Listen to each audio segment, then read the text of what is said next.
నమస్తే న్యూస్ 24 తెలుగుకు స్వాగతం. వార్తల్లోని ముఖ్యాంశాలు ఇప్పుడు చూద్దాం.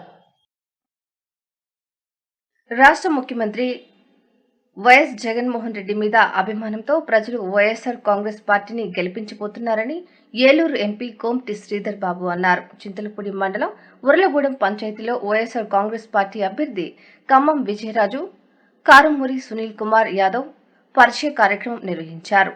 ఈ సందర్భంగా ఎంపీ శ్రీధర్ బాబు మాట్లాడుతూ రాష్ట్ర ముఖ్యమంత్రి వైఎస్ జగన్మోహన్ రెడ్డి పరిపాలనకు ప్రజలు ఓట్లు గెలిపించబోతున్నారని ఆయన అన్నారు.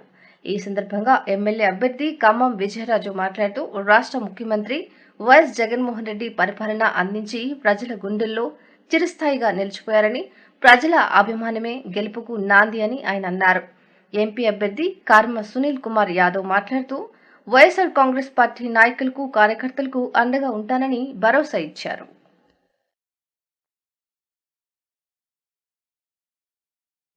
ప్రతి ఒక్కరూ కూడా ఎంతో కొంత సహాయం పొందారు. సహాయం పొందడం విశేషం కాదు, కాదు అది ఏ విధంగా పొందారు అన్నది ముఖ్యమైనది. కార్యకర్తలు, నాయకులు, మేము శ్రీధర్ గారు, విజయరాజ్ గారు, మేము ఇక్కడ పెద్దలందరూ ఉన్నారు. మేమందరం కూడా రేపు పార్టీ మన కార్యకర్తలకి, నాయకులకి ఏమి ఇబ్బంది కలగకుండా అంతా సునాయాసంగా ఉండేటట్టు మేము ప్లానింగ్ చేసుకుంటామని చెప్పి తెలియజేసుకుంటున్నాము. అలానే శ్రీధర్ గారు నన్ను ఫస్ట్ సీఎం గారు నా పేరు చెప్పారు. చక్కగా రిలాక్స్డ్ గా ఉన్న నా లైఫ్ కి ఈ స్థానాన్ని కల్పించారు. తర్వాత ఇంత పెద్ద కుటుంబాన్ని నాకు ఇచ్చారు. మీ అందరితో నేను కలిసి రేపు ఏ గ్యాప్స్ నాకు కవర్ చేసుకుంటా అందరికీ అందుబాటులో ఉంటా. నేను విజయరాజ్ గారు మీ అందరి కోసం కష్టపడతామని చెప్పి తెలియజేసుకుంటూ నాకు ఈ అవకాశం ఇచ్చిన ఇక్కడ పెద్దలందరికీ పేరు పేరున నమస్కారాలు తెలియజేసుకుంటూ సెలవు చెప్పాం. అంటే అందరికి ఆగ్రహం అవుతుంది కాబట్టి ఒక 2 మాటలు చెప్పి ముగించేస్తాను. జగన్మోహన్ రెడ్డి గారి లాగా పరిపాలన అందించిన ముఖ్యమంత్రి రాష్ట్రంలో భూతూర్ల భవిష్యత్తు. గతంలో ఏ ముఖ్యమంత్రి చేయలేదు, భవిష్యత్తులో ఏ ముఖ్యమంత్రి రాడు కూడా. ఇలాంటి ముఖ్యమంత్రి గారిని మనం మళ్ళా అధికారంలోకి తెచ్చుకోవాల్సిన అవసరం మనందరికీ. అంత గొప్ప నాయకుడిని మళ్ళా మనందరం సీఎం చేసుకోవాల్సిన అవసరం ప్రతి ఒక్కరికి ఇక్కడ ఉంది. ఎలక్షన్ దగ్గరలో ఉన్నాయి. ఇందాక వెంకటేశ్వర గారు అద్భుతమైన అనాలిసిస్ చెప్పుకొచ్చారు. ఇక్కడ ప్రతి ఒక్కరూ కూడా ఈ 40 రోజులు కష్టపడదాం.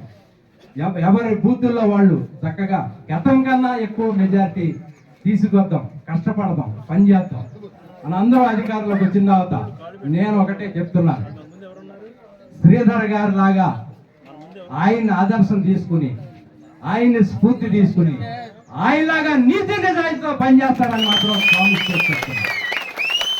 ఆయన్నే ఆదర్శం నాకు, ఆయనలాగే పనిచేస్తాను. ముఖ్యంగా దేవుడు అవకాశం ఇస్తే చింతలపూడి ఎత్తిపోతల పథకం, అలాగే పామాయిల్కి మన సునీల్ యాదవ్ గారి ద్వారా పామాయిల్కి గిట్టుబాటు ధరలు కావటం, అలాగే ఇక్కడున్న రోడ్లు, డ్రైనేజీల్ని అభివృద్ధి పరచుకోవటం, ఇక్కడ ఇంకా రావాల్సిన ఇళ్ళు అన్నీ మంజూరు చేయించుకోవటం, ఇది నా ప్రథమ కర్తవ్యమని మీ అందరి ముందు చెప్పుకుంటూ, మీ అందరిని కలుపుకుంటూ, ముఖ్యంగా శ్రీధర్ బాబు గారిని, అలాగే ఇక్కడ ఉన్న నాయకులందరినీ కలుపుకొని, కార్యకర్తలందరినీ కలుపుకొని ముందుకు తీసుకెళ్లి ఈ నియోజకవర్గాన్ని, ఈ ప్రాంతాన్ని అభివృద్ధి ముందుకు తీసుకెళ్తానని మనస్ఫూర్తిగా చెప్తూ మీ అందరికీ పేరున కృతజ్ఞతలు తెలియజేస్తూ ఇంతటి అవకాశం ఇచ్చిన మీ అందరికీ ధన్యవాదాలు తెలియజేస్తూ